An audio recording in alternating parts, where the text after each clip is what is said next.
soul, take a time out. Let's do a podcast about. We'll sit right back, figure this out. Well, let's do a podcast about.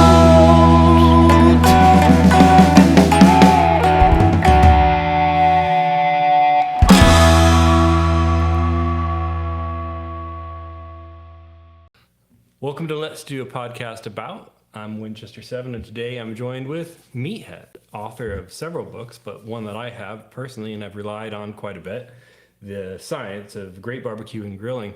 I'm a big fan of the book and also your website. Thanks for joining me today. The new one just came out a month ago. That's exciting. I'll have to get that next. Yeah, it's got some really cool stuff in it. Can you tell me a little bit about it? It focuses on method, on technique. The first book, both books are similar in that they're divided in half. The first half is a textbook, but it's, hopefully educational and fun. Most people think it's not too geeky, but there's a lot of science in there because, every time you step foot in the kitchen or on your grill deck, you're commencing a chemistry and physics experiment. You're applying energy to protein and fat and carbohydrate, and they change their structures, and how much energy you apply and when you apply it and where you apply it all affects the outcome. And so I've tried to explain a lot of this stuff so that, the old concept of give a man a fish or teach a man to fish, my theory is, and it seems to have struck a chord because the books are selling very, very well, is that if you understand what's going on under the hood, you can be a better cook. And then the second half is recipes, some really good recipes that apply the science in the first half. Oh, that's terrific. And that's one of the things I really liked about the approach is that, there is this fresh take on what might be a cookbook.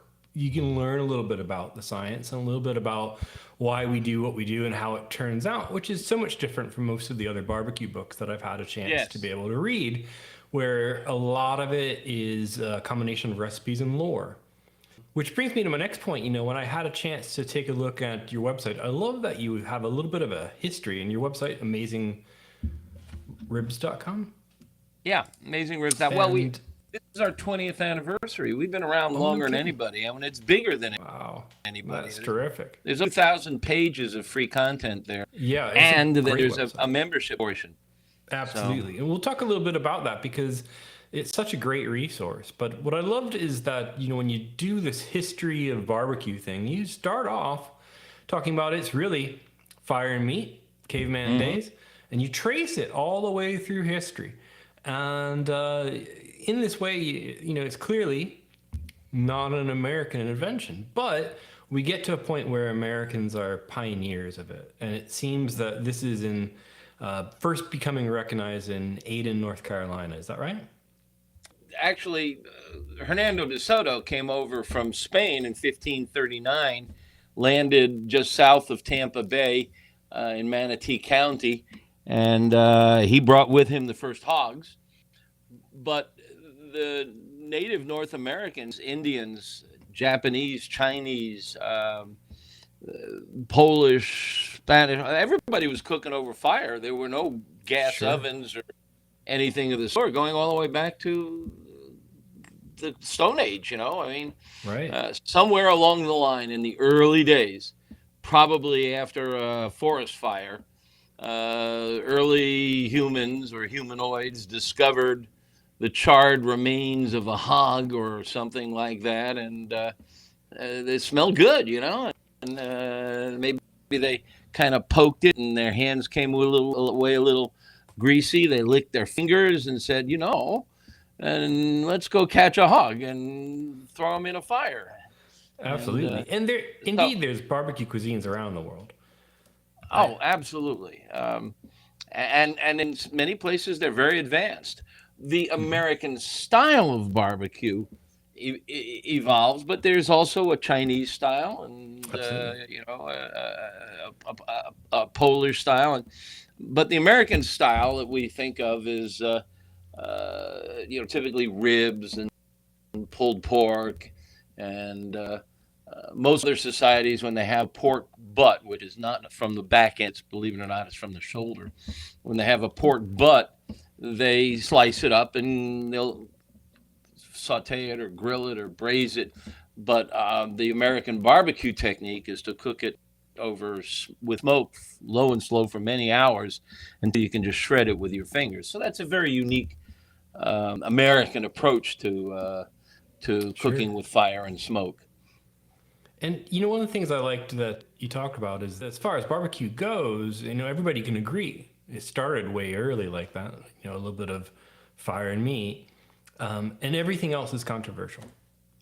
Oh, there's a lot. Yeah. There's a lot of controversy Texas. in barbecue. You wouldn't think of that. Oh God, you go into a bar and start talking about barbecue, and there's a good chance it's going to end in gunplay. Everybody's got an opinion. I think that, for a lot of people who maybe haven't gotten into doing the fancier barbecue, it all starts with maybe burgers and hot dogs. Absolutely. A lot of people, a lot of snobs say that's not barbecue. To them, barbecue has got to be with a big smoker, and it takes to be low and slow, and it's got to be an 18-pound hunk of brisket and stuff, and that's ridiculous. If it's got fire and smoke, it's barbecue. Absolutely. And if you disagree with me, I invite you to email me or contact me and tell me what you think is the definition of barbecue, and I'll tear it right in half. You've got a wonderful part on your site where you list barbecue sort of like an umbrella over a number of different kinds of cooking techniques. It's a huge umbrella because barbecue is practiced all around the world. That's true.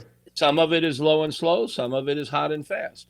Some of it is done inside of a big container. Some of it is done in an open top grill, known as a brazier. All manner of techniques, and it's cultural. Food is at the core of culture. Absolutely. So let's talk for a second about those people who are just getting started. Their burgers and dogs is the way that they survive. What's something that you could advise them to help elevate those burgers and dogs to be just a little bit better than their neighbors? Two things. Number one, you cook too hot. Dial it back. Proteins don't like heat.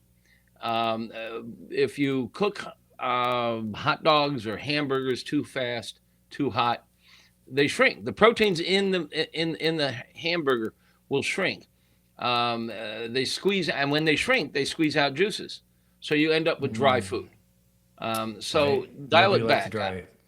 Almost all my recipes call for cooking around 225. That's a relatively low temperature, low enough that it won't cause extensive shrinking and juicing and rendering of fat, but high enough that it will actually get the job done. The second thing is get yourself one of these. Now, this not necessarily this brand, but this is a digital thermometer. And it's absolutely a sharp tip. I think that was one of my takeaways from reading your book. It's the thing I tell everybody. I'm like, the number one thing that's made my barbecue better is a digital thermometer. Well, I mean, it makes perfect sense. A medium rare steak is when steak is most tender and most juicy. And we know this because there's machines that can press on the steak and measure how much resistance. And so at medium rare, it is most tender, most juicy. And medium rare happens to be 130 to 135 degrees Fahrenheit. So you don't have to poke it with your finger because that's inaccurate. Right. You don't have to cut it open so it does lose moisture, but the color changes as it's exposed to oxygen, and it can appear different depending on what kind of light bulbs you're using. You just stick a probe in there, and it's not going to go psh and deflate. An 8-ounce filet mignon, that's your typical filet mignon, 8 ounces, is 75% water. It's 6 ounces of water. 6 ounces of water. That, you take a water jar here. This is about 6 ounces right here. That's some expensive water. Okay, 6 ounces. That's how much is in an 8-ounce filet mignon. Wow. Amazing. So you stab it with a thermometer, a couple of droplets get away, but it's not going to dry out. In fact, it dehydrates more while it's on the grill or in the oven or in the pan from evaporation. So you Sure. lose far more moisture that way than you would if you stick it with a thermometer. So this particular one, it's $14 on Amazon. Give you a precision reading in about 5 seconds, within a couple of degrees. Sure. Now, I mean, if you're really a control freak like I am, you go for this one here. This is the Fireboard, Oh, look at and that. it's precise. It's precise within 1 degree in 1 second, and it Wow. even has a little flap on the back end here Hmm. where you can attach a cable with a probe, so you can insert it in a turkey breast, and it'll give you Sure. continuous readouts. And it'll talk to your phone. It talks to your computer. You can be on an airplane flying to New York and watching the temperature on your meat. I mean, it's pretty cool. This is about Well, and I've 150. done that before when I'm headed to the store to grab some beer, but I'm worried about, how I cook. I'm Right, running the right. probes and I'm watching them over my phone. Now, funny enough, I went to purchase some probes, and where did I start? Well, I started at your website because your Yeah. website also has some wonderful information about where you've done testing of the different paraphernalia that helps with make barbecue. Tell me a little I about can. that You've process. How did you get you've into done doing your that? homework. You've done your research. Yeah, we have an electrical engineer who's retired. He was the head of electrical engineering at Mobile, and he Oh, retired, and he's living in a mobile home now with his wife, and he's hmm. traveling around. And we bought him some special equipment about the size of a shoebox, and Hmm. they can measure how accurate a thermometer is and how rapidly it Wow. reads. And then he cooks with them, he plays with them, and he writes Yeah. reviews. And they're detailed reviews. He is an engineer. Yeah. I mean, and so I we've think they're got pretty several terrific. hundred thermometer reviews out there. Hmm. Um, there aren't too many bad ones, but if you're shopping for one and you see one at the Ace Hardware and you're interested in buying it, you can Yeah. just check our website and see what his rating is and his review of it is. We also have a full time grill tester. I Um, noticed. I was going to Max, ask you about that. yeah, Max Good is the only full time grill and smoker tester in the world. Hmm. And that's his Sure. job. He works for us full time, and he's constantly trying and testing and reviewing and writing detailed reviews about all these devices on AmazingRibs.com. So if you've got an Yeah. old rust bucket and it's time to replace it, before you do, come to AmazingRibs.com and look it up. You can Absolutely. look up by brand, by make, by model, by price. You can say, I want a gas grill with 4 burners under $200 or under $300, whatever. Uh, and he ranks, he grades them.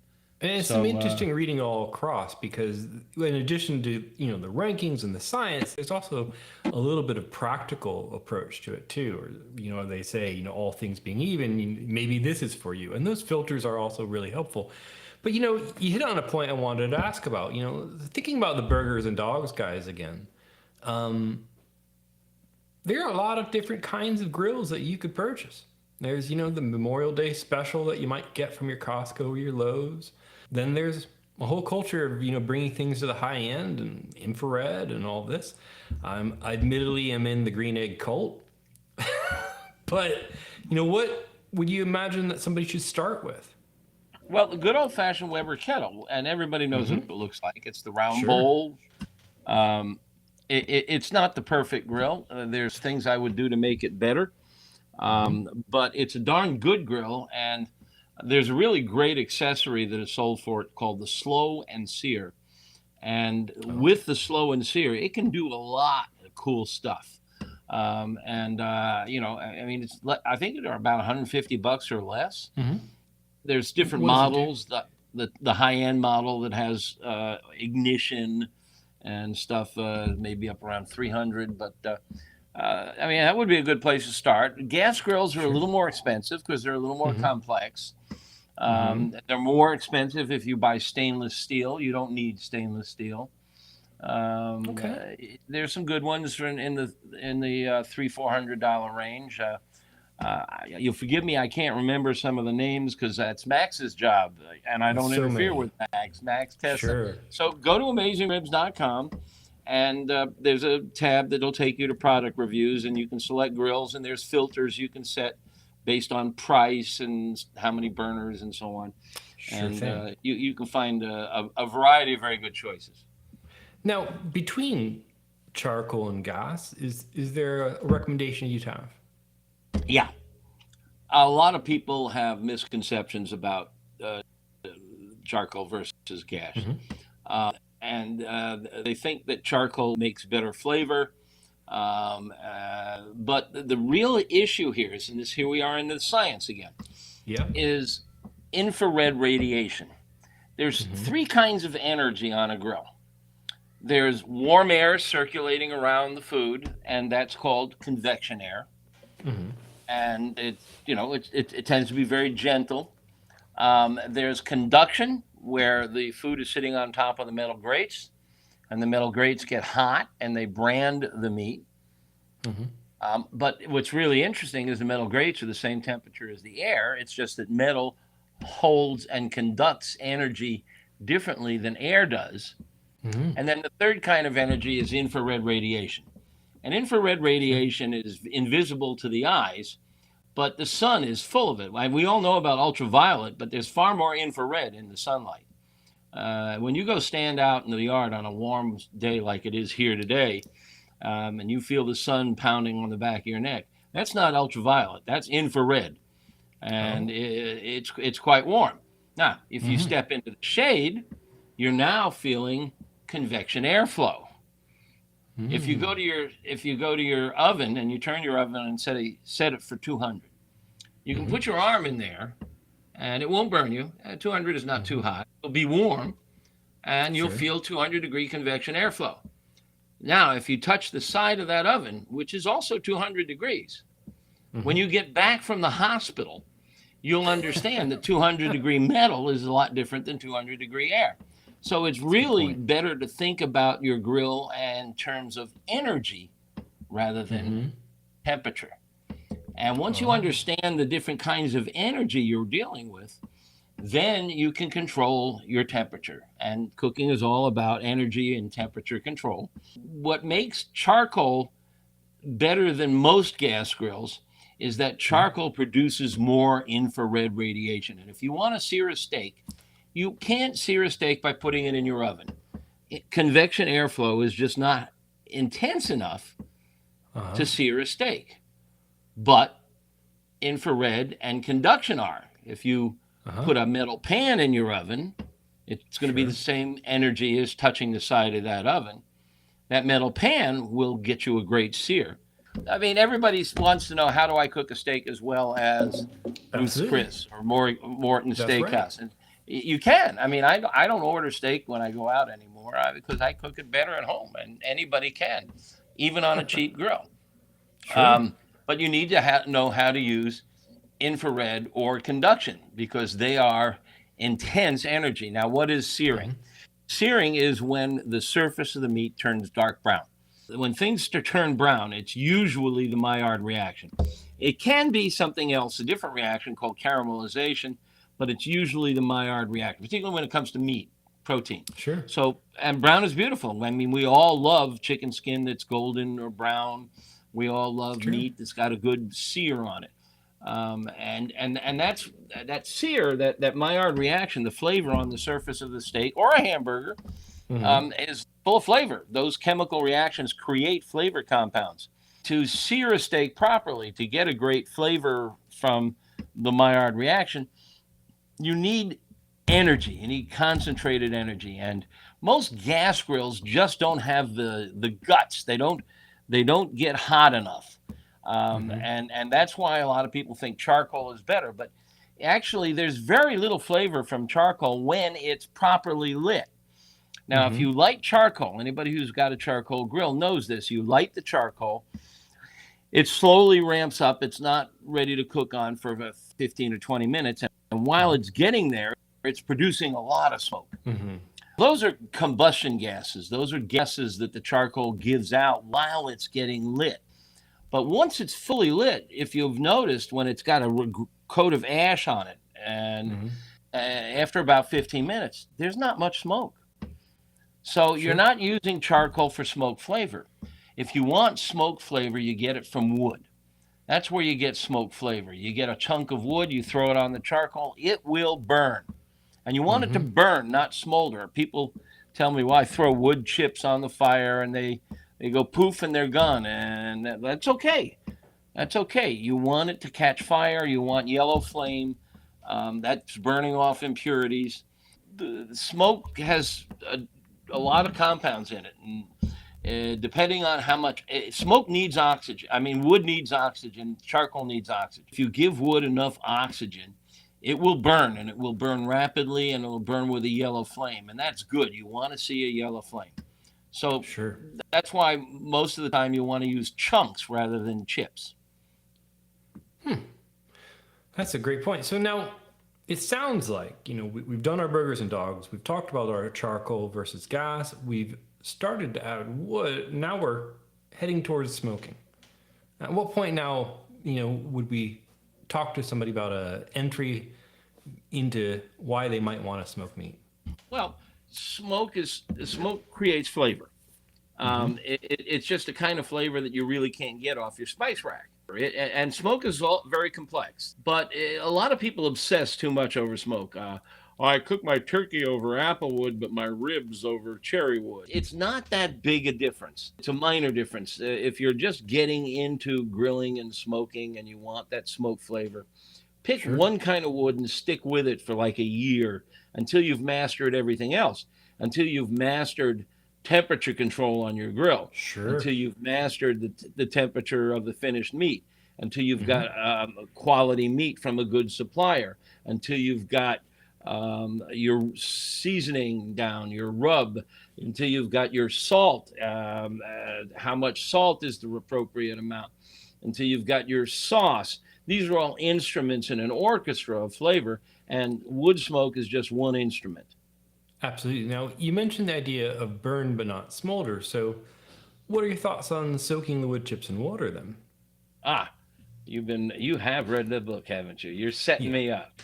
A lot of people, almost all, I have, hard to see here, but over here I have maybe 300 cookbooks, all barbecue and grilling.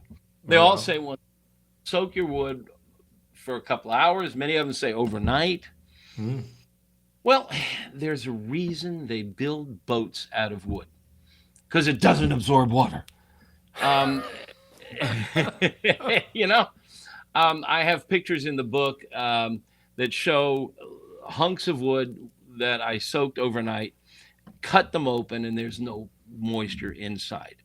The exterior will get a little wet, a fraction of an inch, because it's fuzzy from the cut from the saw. Sure.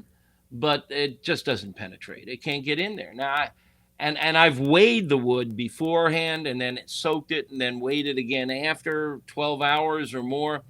And it's like 1%, 2% gain, and it's all on the surface. That's amazing. So what happens, let's say you got a charcoal grill. Now you got your wood you've soaked overnight. And it's gained a couple of percentages of weight, and it's nice and wet. And you throw it on your hot charcoal. Well, what's going to happen? It's going to cool the charcoal down. But cooking is all about temperature control. If you get your charcoal up to the target temperature, I've said I like 225, in the indirect zone. And we'll talk about two-zone cooking in a second. Sure. If you've got your temperature under control, you don't want to cool it right off. You want to leave the temperature alone. But what people do is they get all excited. Look at all that smoke coming off. Well, guess what? It's not smoke. It's steam. Water boils at 212. Wood burns at 500. You're watching wet wood give off steam, and all you got to do is hold a mirror in there to see it's steam. Once it stops steaming and the wood dries out, evaporative cooling again, then the wood can continue to rise in temperature. It won't go past, 212. Actually, it'll go a little higher than that, but essentially the water prevents it from getting hot. So once the wood evaporates and dries out, then it can rise in temperature up to 500, where it will catch fire and start smoldering or smoking. Wow. So wetting the wood you don't need to, and you probably shouldn't. And that's a great bit of lore, because as you said, every book talks about that. I've done it myself. I think I'm going to stop. So tell me about the Pitmaster Club. Yes. It's really cool. the Pitmaster Club is $35 a year, and there's just a ton of great stuff in there for members. There's over 120 broadcast quality instructional videos by some of the top pitmasters in the world. I don't know if any of your listeners know these names, but Tuffy Stone, Harry Sue, Meat Church, restaurant chefs. There's a dozen of them, 120 videos. They're really interesting. They're good. They're instructional. There's a half a dozen free ebooks, which I wrote, and each one is focused, one on steak, one on chicken, one on turkey, one on brisket, and one on sous vide and barbecue combining. They really work together well. A little bit of that. That's really interesting. Yeah, they really work together well. It's run by the members, so it's an interactive. You go to a website and it's one-way directional. That is, we're sharing our information with you. You can ask questions, but over in the Pitmaster Club, it's what they used to call a message board, where so anybody can start a topic. Like what grill should I buy for under $200? And people will chime in with their recommendations, their thoughts, and you get feedback. Well, Meathead says he likes the Weber kettle. I've got one and I hate it, and here's why. And so there's a lot of that. Absolutely. And there's no spam flame wars. We have moderators, and they're not just volunteers like a lot of websites. We pay our moderators.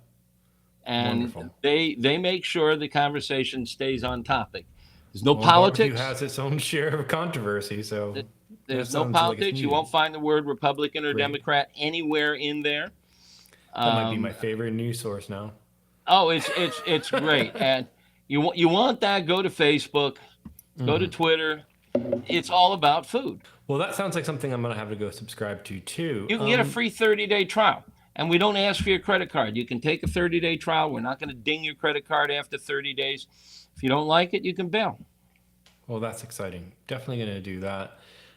Before we go, I did notice that you had a nice recipe on buffalo wings. And, we were talking about that hybrid approach of doing multiple things.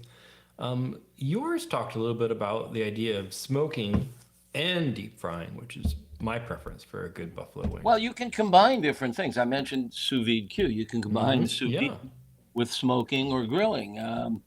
The buffalo wings, it's been a while since I wrote it, and I don't remember all the details, but I think we start off by smoking it, and then we finish by grilling it hot and fast to get the skin crispy. Give it an infrared, Scotty. Smoking is a low and slow temp, and it adds that lovely smoke flavor. But if you want crispy skin, you need infrared. And so it has to go over to the charcoal grill on high. Now, some gas grills, I should mention this. We're talking about the difference between gas and charcoal. Some gas grills now have what they call sear burners or infrared burners. And they're capable of putting out really intense infrared. And with one of those, I can cook a steak or a burger, and you can't tell it wasn't cooked on charcoal, because it's infrared. That's the big difference between most gas grills and charcoal grills. Yeah. Charcoal grills are really good at producing infrared. Gas grills are not. And infrared creates the Maillard reaction, and that's important. Sure. And the full infrared grills are quite expensive. Yes. Yeah, I've got one that the manufacturer sent me to test. And I never sent it back. we usually send it back. He told me I could keep it. But it's a Heston brand, and it sells for like $8,000. Yes, but it's got two massive infrared burners, which is what all your steakhouses use. I mean, they're not cooking over charcoal. They're not cooking over logs. They're cooking with gas, but they're cooking with gas with infrared burners. And so if you go into the kitchen of a Morton's or a Ruth Chris or whatever your favorite steakhouse is, you'll see they look like a sheet of tiny honeycombs. And each of those honeycombs is a gas jet. And it's made out of ceramic, and that ceramic, it gets really hot. And all these gas jets, and they produce a ton of infrared. And they can sear a steak in minutes. And that's what all your steakhouses are using. Is there anything right now that excites you a little bit about Yeah, barbecue? What's one yeah. thing that everybody should know about? It is changing in that globalization is inculcating the Mm-hmm. sacred ground of barbecue. There's an awful lot of people who believe barbecue is unique to the United States. A lot of false patriotism there, where they think that we invented it. Of course, people have been cooking with flame and smoke since prehistoric time. What's going on now is I was in Fort Worth recently, and a friend of mine took me to a restaurant where he's from Texas and she's from Ethiopia. And they make ribs and brisket, but there's an Ethiopian flavor to it. They use Wow. Burberry and some of the other Ethiopian and African flavors, and it's really quite delicious and different. In That sounds Atlanta, there's great. a barbecue joint where he's from Georgia and she's from Korea. And there's a lot of marinades and sauces and I think that flavors might be from heirloom. Korea. So the regional American styles Mm-hmm. are finding themselves blended, and it's very exciting, very exciting. And then there's creativity. There's Bill Durney Mm-hmm. in Red Hook, New York, across from Manhattan. He's really creative, and he's bringing in fascinating flavors from all over the world into his barbecue. And so, yeah, that's what's exciting me now is that barbecue is breaking out of its traditional confines. And God Sure. knows I love the traditional barbecue, but Absolutely. a lot of fun stuff. I mean, barbecue sauces made from fruits. You know, Wow. you know, your classic Kansas City red barbecue sauce is Mm-hmm. ketchup based or tomato based. Yeah. With usually it's got some molasses and maybe some liquid smoke in there and some other stuff, Mm-hmm. garlic and onion and so on. Sure. I just bought a jar of a glaze made from peach Oh, and wow. habaneros combined, and That sounds I did. great. I put it on some ribs, and boy, it was good. So Oh, wow. there's just a lot of that. That was a product from Heath Riles, by the way. Heath Okay. is he's got some great products. You can find him. I think his website, Heath Riles. Just Google Riles. Great products. That's excellent. Well, hey, I wanted to thank you for joining me today. Well, I think we've learned a lot. We've covered a ton of ground, from That's people all. who are just getting started to people who have a lot of stuff Wait, to no, do. I'm not done yet. Okay, go ahead. Give me one more thing. Parting shot. I didn't stress the importance of two-zone cooking, and we touched on that Okay, briefly, and I good realized point. I Let's hadn't go ahead and mentioned that finish with yet. that. That's really a key core concept. So let's talk briefly about two-zone cooking. It's really important to set up a grill with two heat zones. If you've got a gas grill, turn one burner on high and leave the Mm-hmm. other burner. If you've got a charcoal grill, get the charcoal fired up, wait till the briquettes turn gray, and then push them all off to one side. Leave the other side void. What you've now done is you've set up two zones. A indirect convection airflow zone where there's no heat directly under the food. It's Mm-hmm. warming gently by convection airflow from the fire on the other side. That fire on the Oh, other side warms the air and it flows all around inside. And that's very much like what you get when you cook in your oven indoors. When you yeah. pop a you pop a roast in your oven, it's cooking by indirect airflow, convection airflow. A lot of people think that these convection ovens and Air fryer. air fryers, thank you, those are convection ovens, and they think that's all Yeah. convection. Convection is a term applied to flowing liquid or flowing fluids, which is also deep frying is Hmm. convection because its oil is a fluid and it's flowing around. Wow. But in any case, you've got your grill set up in two zones. One zone is, if you think of it, the shadow zone. The other Okay. zone is the sunny zone. And so over on the hot side, where the charcoals are or the burner is, that's where you're getting your infrared, and it's pounding the surface. And a lot of recipes, cooking indoors or outdoors, tell you to start by browning the food, and then you pop it in the oven or into a crock pot or a Dutch oven to Hmm. braise. It's backwards. We're in an era now where we have a lot of scientific tools to teach us, and they're teaching us that a lot of the old methods were wrong.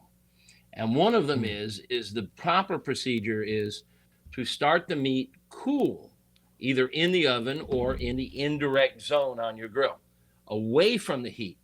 When you do that, it gently warms the meat so it's even throughout. Meat Mm. is 75% water. It takes a while for it to Hmm. heat up. If you put it directly over infrared or on hot metal, you can get the Hmm. surface brown, but it's not going to cook the interior very well.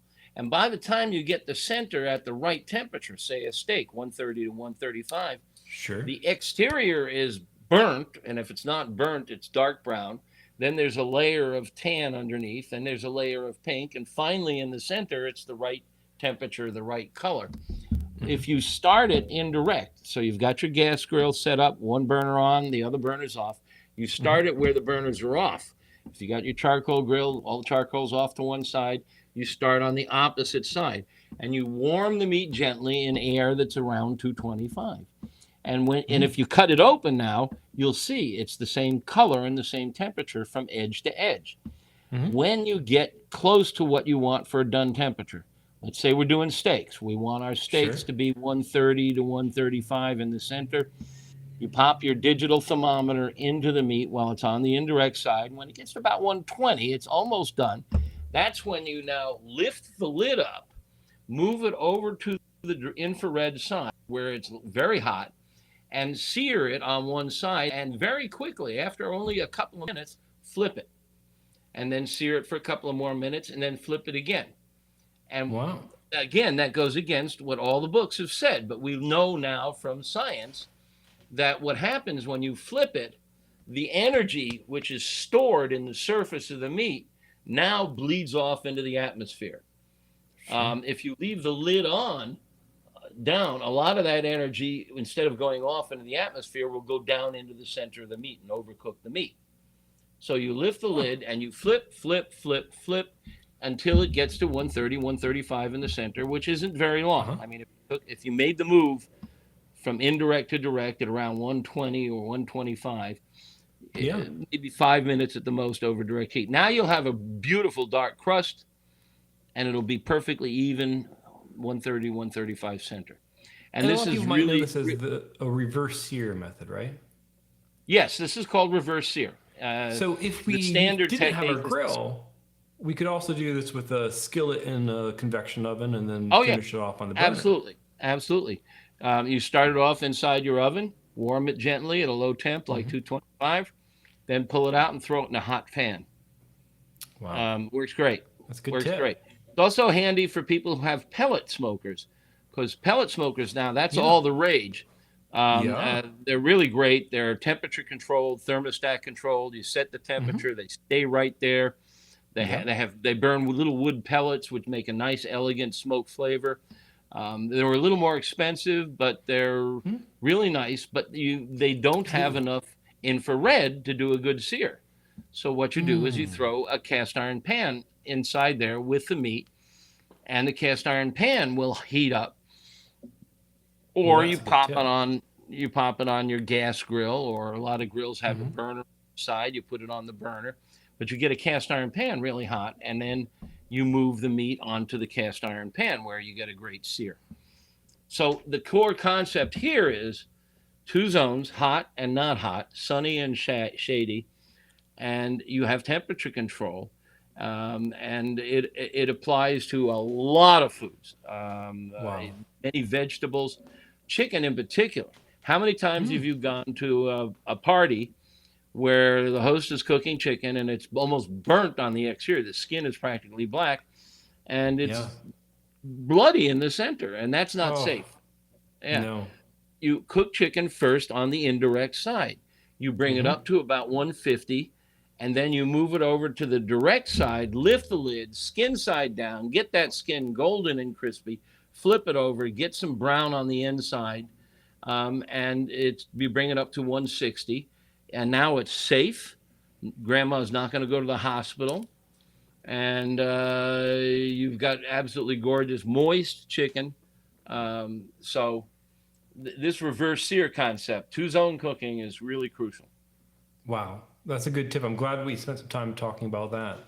And that's one of the reasons why I'm not a huge fan of your big green egg. Well, I'm glad we finished with that. Big green eggs are fantastic in cold climate. They're really Yeah. thick ceramic. They heat up and they stay hot all day long. There's a problem innate in that, is you can't cool it down easily. And if it's running too hot, if I've got my Weber kettle running too hot, I just lift the lid off 5 minutes and I'm right where I want to be. My gas grill's running too hot, I can just turn a knob and I'll get where I want to be. Turning a big green egg in temperature is like turning a battleship.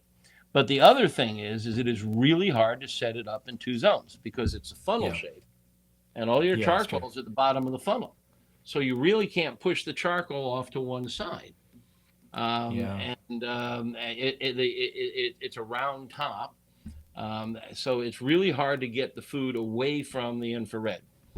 Now they make gadgets you can stick in there that will block the energy and cook indirect, but I find that a little inconvenient. So now I'll have to add another grill. Now you're talking. Are you married? Yeah. All right, so start working up your pitch. I've been trying. You need help? Drop me a note. Well, we'll see if we can convince her. I think we're going to do that right now. I'm just going to show her your book and say, you said. Meathead says, go get another grill. That's right. But that's right after I joined the Pitmaster Club. So. Yeah, and in fact, the new book has a coupon on the cover that gives you 60 days free. Oh, does it? If you go to the website, you can get 30 days free. If you buy the book, you can get 60 days free. All right. Well, I think I've got my shopping list, and I hope that everybody else visits AmazingRibs.com, buys the books. There's plenty of great content and stuff to learn. Thank you so much for joining us today. Let's do a podcast about fun. Today was Thanks. barbecue.